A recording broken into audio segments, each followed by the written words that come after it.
नमस्कार मित्रांनो, मी प्रवीण. तर स्वागत आहे तुमचं माझ्या नवीन ब्लॉगमध्ये. त्याचं नाव आहे मशीन मागचा माझा दिवस. तर आज आहे डे 3. तर आज मशीन थोडा उशीरच झाला, कारण थोडं बाहेर गेलो होतो दवाखान्यात. मम्मी थोडी आजारी होती, तर मम्मीला दवाखान्यात आणलं आणि मस्त पटकन म्हशी सोडून घेतल्या. तर का मस्त पाठीमागे म्हशी जाते. तर सांगायचा विषय असा, बाई कुठेही गेलं तरी ह्यांना सोडायला वेळेत यायलाच लागतं आहे, कारण ह्याच्यावर आपली रोजीरोटी चालू आहे. त्यामुळं वेळेत येणं हे गरजेचंच आहे ह्यांच्या मागं.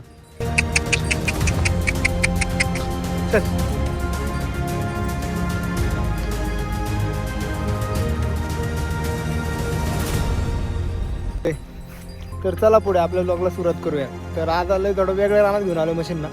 कालच्या थोडं जंगल होतं, आज थोडं ओपन पॅसेज आहे आणि रस्ता वगैरे इकडनं गाड्या वगैरे जातात आणि इकडनं आपल्या घराला पण रस्ता जातो. तर अशा ठिकाणी म्हशी चारते ते आज.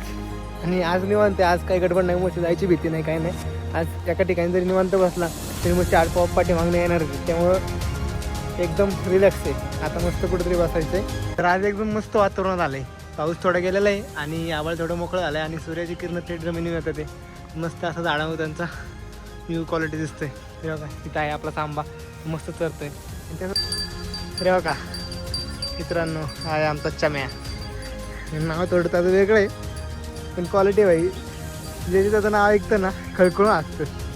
त्यामुळं चल इकडे.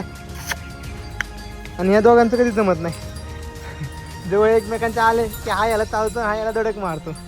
लय कुंकार आहेत दोघं. पण तुम्हाला बोललो होतं ना, आज एकदम निवांत आहे. का असं निवांत, जेव्हा पाऊस नसेल ना तेव्हा मशी एकदम मन भरून चालतं. तर ठीक आहे मित्रांनो, आजच्या व्हिडिओमध्ये एवढंच. तर आजचा व्हिडिओ थोडा सिनेमॅटिक पद्धतीने शूट करायचा प्रयत्न केलेला आहे. तो कसा वाटला कमेंट करून नक्की कळवा आणि व्हिडिओ आवडल्यास व्हिडिओ लाईक करा आणि आपल्या चॅनलला सबस्क्राईब करायला विसरू नका. चला बाय बाय.